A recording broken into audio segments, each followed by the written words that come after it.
kroz istoriju, malo istoriju da pomenemo, naravno. Tek da vas podsjetimo da je osnivač i dugogodišnji dirigent Hora Kolibri, ovog najmlađeg ansambla muzičke produkcije Radio Televizije Srbije, bila Milica Manojlović.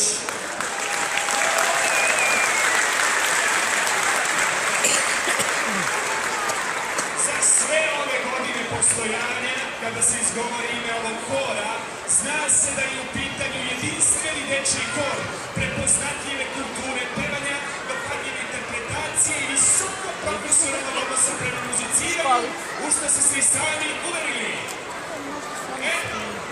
A za njih nema dileme.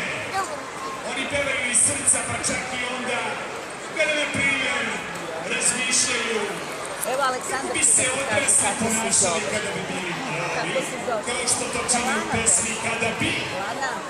Evo vidi, hoću da ti kažem kako se zove. Zabava. Kaži je. Ali od svega najviše vole da se vrate kući. A njegova sestra se zove, kaže, Helena. A šta može smisliti njihova mašta? A ona se zove Lana. Moja mašta. Jao, moja mašta.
Nešto da vam kažem, znate da sam ja jednom dirigovao, jesam stvarno,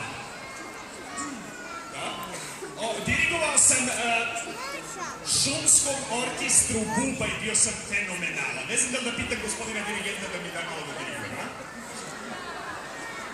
Gledaj ovdje, kako da. Kako? Hoćeš da vidiš? Hoćeš. 3, 4.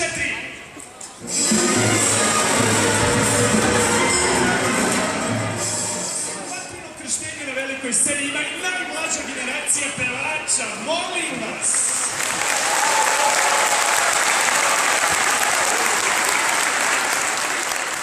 Evo iz Hora Kolibri i dirigenta Ljiljanu Rađelović. Da bi se kašti da mašu.